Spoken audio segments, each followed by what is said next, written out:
ড্রামার শুরুতে আমরা ফ্যামিলির ইয়নসুকে দেখি যে কি হাই স্কুলের ছাত্রী ছিল, কিন্তু ওর একটা সিক্রেট আছে। সে সবার থেকে লুকিয়ে নিজের কম্পিউটারে আইডল রিয়েল নভেল লিখতো, কিন্তু ওর নভেলের স্টোরি তেমন একটা ভালো ছিল না, যার কারণে ওর নভেলে কোনো ভিউজ হতো না। সে প্রায় 100টার বেশি এপিসোড লিখেছিল, কিন্তু সে কোনো রেসপন্স পায়নি। তো ও যখন নিজের কম্পিউটারে নোবেল লিখছিল, তখন সেখানে ওর ভাই ইউডু আসে। ইউডু জানতো ওর সিস্টার রোমান্টিক নোবেল লেখে, আর এই কারণে ওর ভাই ওকে ব্ল্যাকমেল করতো। আর আজ ওর ভাই ওকে তার জন্য কুক আনতে বলে। এরপর ও যখন কুক নিয়ে বাড়ি ফিরছিল, তখন ও দেখতে পায় ওদের পাশের বিল্ডিং এ নতুন প্রতিবেশী শিফট হয়েছে, তাও চাচাটে হ্যান্ডসাম বয়। ওরা যখন এক্সারসাইজ করছিল আর কথা বলছিল, যেহেতু ইয়নসু বিএল নোবেলের রাইটার ছিল, তাই ও তো ওদেরকে ওই নজরেই দেখছিল আর ভাবতে থাকে ওরা সবাই হয়তো রোম্যান্স করছে। এমনকি ও তো নিজের ইমেজিশনেও চলে যায়। এর সাথে ওদেরকে দেখে ও নতুন বিএল ড্রামার জন্য আইডিয়াও পেয়ে যায়, আর ও খুশি হয়ে নোবেলের কাহিনী ভাবছিল। তখন দুজন ছেলে ইয়নসুকে দেখে বলে, আশ্চর্য, ও আমাদের দিকে তাকিয়ে আছে কেন? ইয়নসু যখন দেখতে পায় ওরা ওকেই দেখছে, তখন ও অনেক লজ্জা পেয়ে ওখান থেকে চলে যায়। এরপর ও যখন স্কুলে যাচ্ছিল, তখন ও সামনে দুজন ছেলেকে দেখে। ওরা কিছু নিয়ে ঝগড়া করছিল। সঞ্জু তখন লুকিয়ে ওদের কথা শোনার চেষ্টা করে। তো নর্মাল ভাবেই ওরা কথা বলছিল, কিন্তু ইয়নজু নিজের ওয়াইল্ড ইমাজিনেশনের মাধ্যমে স্ক্রিপ্টটি চেঞ্জ করে ফেলে। ও মজায় মজায় রোমান্টিক স্ক্রিপ্টের কথা ভাবতে থাকে আর একাই একাই স্মাইল করছিল। এরপর ইয়নজু নিজের ফোন নিয়ে নিজের ফেস চেক করে, তো তখনই ওই দুজন বয় ওকে দেখে ফেলে। তো ওদের মধ্যে একটি ছেলে, যার নাম বসু, সে ভেবেছিল হয়তো ইয়নজু ওদের ভিডিও করছে, যেটাতে ও প্রচন্ড রেগে যায়। কিন্তু ইয়নজু ওর দিকে হাঁ করে তাকিয়েছিল, বিকজ ও অনেক বেশি হ্যান্ডসাম। ওসু রেগে বলে, তুমি আমাদের ভিডিও কেন করছো? তখন ইয়নজু বলে, না না, আমি তো ভিডিও করিনি, বরং আমি তো আমার চুল ঠিক করছিলাম। কিন্তু ওসু ওর কোনো কথাই বিশ্বাস করে না, বরং বলে, তুমি এক্ষুনি ভিডিওটি ডিলিট করো। ইয়নজু বলে, আশ্চর্য, আমি তো কোনো ভিডিওই করিনি। তো তখন অন্য আরেকজন সেখানে আসে, যার নাম টংজু। সে রেগে বলে, ছোট মেয়ে তো আমাদের ভিডিও করছিল। ইয়নজু তখন বারবার বলতে থাকে, আমি তোমাদের কোনো ভিডিও করিনি, আমি জাস্ট আমার চুল ঠিক করছিলাম। টংজু তো ওর কথা বিশ্বাস করে নেয়, কিন্তু অজু একদমই বিশ্বাস করছিল না, বরং বলে, আজকালকার বাচ্চারা তো কিছু ভিউজ এর জন্য যা তাই সোশ্যাল মিডিয়াতে পোস্ট করছে। ভিউজ এর কথা শুনে ইয়নজু তো অনেক বেশি রেগে যায়, কারণ এমনিতে তো বেচারার নোবেলে কোনো ভিউজ আসে না। তাই ও প্রচন্ড রেগে বলে, হ্যাঁ আমি জানি ভিউজ এর জন্য আমরা নোবেল লিখি, কিন্তু আমি অনেক চেষ্টা করেও কোনোভাবেও আমার ভিউজ আনতে পারিনি। আর না আজ পর্যন্ত আমি কোনো কমেন্ট পেয়েছি, আর না আমার কষ্ট কেউ বুঝবে। এর সাথে ইয়নজু তো ওদের ওপর অনেক রাগ দেখাতে থাকে। ওরা তখন অবাক হয়ে ভাবতে থাকে, হঠাৎ করে মেয়েটির কি হলো? তখন ডংজু ইয়নজুকে বলে, আসলে আমার ফ্রেন্ড তো ছবি ভিডিও পছন্দ করে না, যার কারণে ও একটু বেশি রেগে গিয়েছে, তুমি ওর কথাতে মাইন্ডে করো না। তখন ওজু বলে, আচ্ছা যদি ও ভিডিও না করে, তাহলে ও লুকিয়ে লুকিয়ে কি দেখছিল? এরপর ওজু ইয়নজুর ফোন চেক করতে চাইলে টানাটানিতে ইয়নজুর হাত থেকে ফোনটি মাটিতে পড়ে ফোনের স্ক্রিনটি ভেঙে যায়, যেটাতে ইয়নজু তো অনেক বেশি রেগে যায় আর বলে, এখন তুমি খুশি হয়েছে তো? কিন্তু অজু এখনো ফোন চেক করার কথা বলছিল, আর একজন তো ও ফোন ঠিক করার টাকাও অফার করে। ইয়নজু তখন রেগে বলে, তোমাদের থেকে আমি কিছুই চাই না। এটা বলে ও চলে যেতে গেলে তখন অজু বলে, তুমি জানো স্টুডেন্টদের কেন ইউনিফর্ম পরানো হয়? যাতে করে তোমাদের মতন বেয়াদা স্টুডেন্টদের আইডেন্টিফাই করা যায়। আমি যদি সোশ্যাল মিডিয়াতে কোথাও আমার ভিডিও দেখতে পাই, তাহলে কিন্তু আমি তোমাকে দেখে নেব। ইয়নজু তো মনে মনে ওকে অনেক গালিগালাজ করতে থাকে।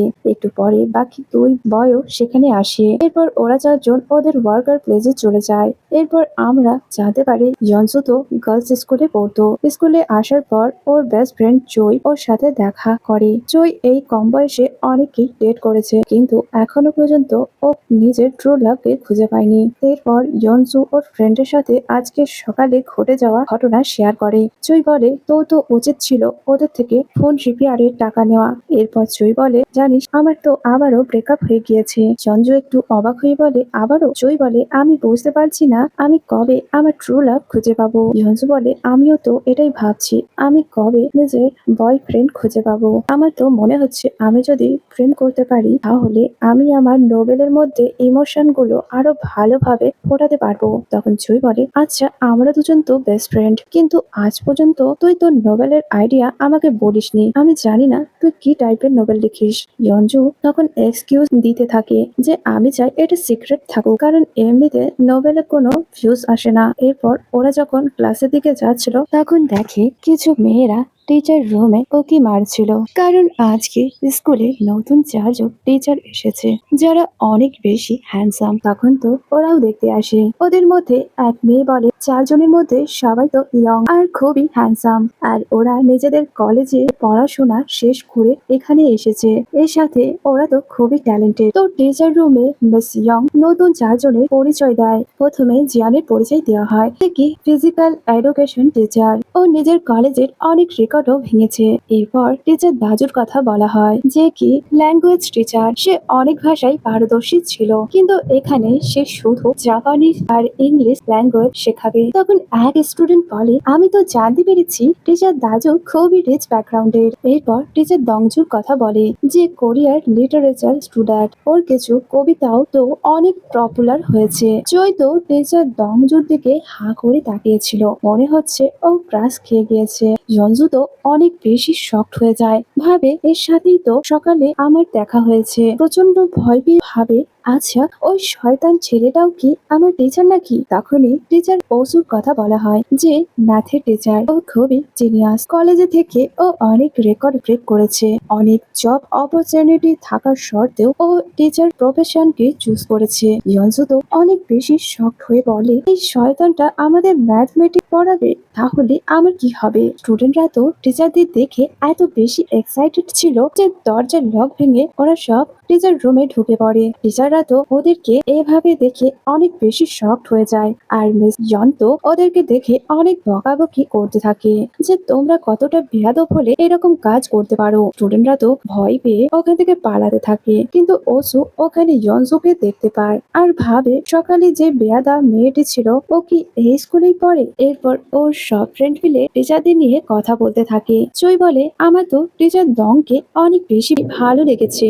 তখন ওর ফ্রেন্ডরা বলে আরে ওনাকে তো আমার খুবই কোল্ড মনে হচ্ছে। জয় তখন রেগে ওদের দিকে দেখে, তখন ওর ফ্রেন্ড বলে আরে তুই রাগ করছিস কেন, আমি কি বলেছি টিচার দং দেখতে আনস্মার্ট, আমার তো জাপানিজ টিচারকে অনেক ভালো লেগেছে। জয় তখন ইয়নজুকে জিজ্ঞেস করে আচ্ছা তোর কাকে বেশি ভালো লেগেছে। ইয়নজু তো কিছু বলে না, কারণ ও তো অনেক বেশি ভয়ে ছিল। কিছুক্ষণ পর ওরা জানতে পারে নতুন 4জন টিচারই ওদের ক্লাস নেবে, আর এর মধ্যে একজন তো ওদের হোম টিচার। সবাই তখন অনেক বেশি এক্সাইটেড হয়ে যায়। হাসু নামের এক মেয়ে তখন ওদের আচরণে অনেক বিরক্ত হয়ে বলে এটা ক্লাসরুম, তোমরা কেন এত কথা বলছো। অন্যদিকে আমরা টিচার রুমে সিন দেখি, সবাই তো নিজের ডেস্ক গোছাচ্ছিল, আর একমাত্র ওসু বারবার নিজের ডেস্কটি ক্লিন করছিল, কারণ ওর তো সবকিছুই পারফেক্ট চাই। দাজু সবার ছবি তুলছিল, কিন্তু ওসু ওর ফেস হাইড করে নেয়, কারণ ওর একদমই ছবি ভিডিও পছন্দ নয়। দাজু তখন ওসুকে বলে আর কত ক্লিন করবে,